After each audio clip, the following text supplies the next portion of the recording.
Hello guys, welcome to Shravi's home kitchen. तर आज आपण बनवणार आहोत अळूची वडी. तर खूप सोप्या पद्धतीने बनवणार आहोत. चला तर पाहूया, रेसिपीकडे वळूया. इथे मी छानपैकी 8 ते 10 अळूची पानं स्वच्छ धुवून पुसून घेतलेली आहेत. आणि जे मिश्रण आपल्याला बनवायचं आहे त्याच्यावर बनवण्यासाठी त्याचं साहित्यसुद्धा काढून घेतलेले आहे. तर सर्वात आधी कोथिंबीर आहे, त्यानंतर ओलं नारळ आहे, हिरवी मिरची आहे, अद्रकीचा एक तुकडा आहे आणि लसूण आहे. या सगळ्यांची मस्तपैकी आपण पेस्ट करून घेणार आहोत त्या मिश्रणामध्ये मिक्स करण्यासाठी. तर मिक्सरमधून याला छान बारीक फिरवून घेऊया.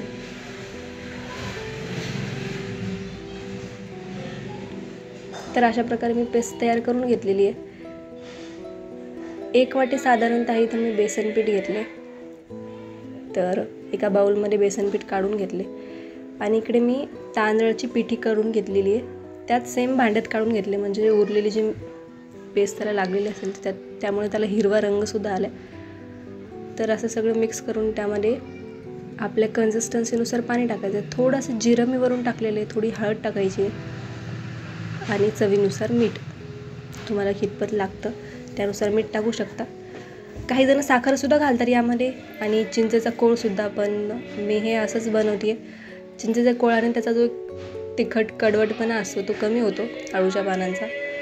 तर थोडं थोडं पाणी टाकून याला हाताने छानपैकी मिक्स करून घ्यायचं. साधारणतः अशी जाडी भरडी कन्सिस्टन्सी असली पाहिजे. थोडेसे तीळ टाकलेले आहेत मी सध्या, बाकीचे तीळ आपण वरून टाकूया जेव्हा आपण ते फ्राय करून घेऊ तेव्हा. हे बघा, अशा प्रकारे आपलं हे अळूवडीचं मिश्रण तयार आहे. तर सर्वात आधी एका अशा पॅनवर किंवा टेबलवर अशी तुम्ही छान पानं, त्यांच्या शिरा अशा छान लाटून घ्या, दाबून घ्या. आपलं जे लाटणं असतं त्यांना छान शिरा दाबून घ्यायच्यात. त्यावर अशा प्रकारे मिश्रण लावून घ्यायचे सगळीकडून. छान सैलसर मिश्रण हवं असं.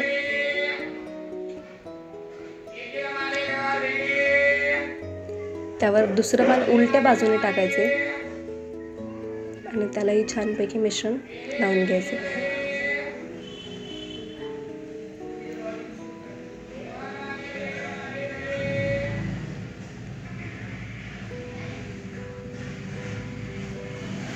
असे साधारणतः छानपैकी आपण मिश्रण लावून घेतलं आहे. तर आपण याला रोल करून घेऊया.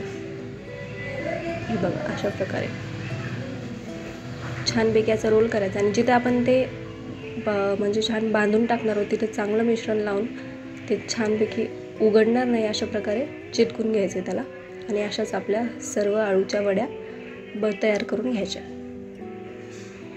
जे सुरुवातीचं पान एक सरळ टाकायचं, त्याच्यावर दुसरं उलटं टाकल्याने काय होतं की ते ओपन नाही राहत कोणत्या बाजूने, आणि मिश्रण बाहेर येण्याची किंवा पान उघडण्याची कोणतीही शक्यता राहत नाही. बघा, अशा प्रकारे छान पान तयार करून घ्यायचे सगळे. मी इकडे आधीपासूनच थोडंसं पाणी कढईमध्ये ठेवलेलं होतं उकळण्यासाठी. त्यावर अशी चाळणी ठेवून घ्यायची आणि थोडीशी वाफ येते का चेक करायचं. तर पाणी छान उकळलेलं असेल त्यामध्ये अशा अळूच्या वड्या ठेवून घ्यायच्यात आणि 10 ते 15 मिनिटं छान वाफवून घ्यायच्यात. आपल्याला 10 ते 15 मिनिटात छान वाफ काढून घेतली, छान शिजून निघतात त्या. हे बघा, मस्तपैकी वाफेवरच्या अळूवड्या. तर आपण एकदा चेक करूया आता झाल्या आहेत का. असं मी चाकूने बघितले, बघा चाकूच्या टोकाला कोणतंही मिश्रण लागत नाही, याचा अर्थ ही झालेली आहे. थंड करून घेतलेली आहे अळूवडी मी. त्यानंतर त्याचे असे 1-1 इंच आकाराचे छोटे छोटे बाकरवडीच्या आकाराचे साधारणतः तुकडे करून घ्यायचे. असे तुकडे करून घेतलेले आहेत मी. तर तुम्ही 2 प्रकारे करू शकता. इथे मी तव्यावर शॅलो फ्राय करते आहे. दोन्हीही भन्नाट लागतात आणि चवीलाही कुरकुरीत होतात. तर शॅलो फ्राय करताना थोडंसं तेल, एक पळीभर तेल टाकून घ्यायचं तव्यावर. त्यात आपल्याला लागणाऱ्या अळूवड्या आलटून पालटून तळून घ्यायच्यात आणि वरून मस्तपैकी असे तीळ त्यावर टाकायचे. बघा, कसली खरपूस खमंग लाल झालेली अळूवडी. तर आपली ही शॅलो फ्राय केलेली अळूवडी तयार आहे. दुसरी म्हणजे तेलामध्ये डायरेक्ट डीप फ्राय करून घ्यायची. इथे मी कढईमध्ये तेल घेतलेले, त्यामध्ये आपण डीप फ्राय करून घेऊया.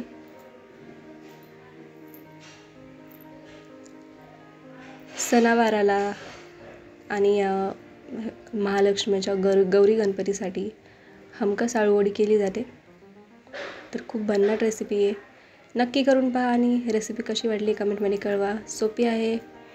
Thanks for watching.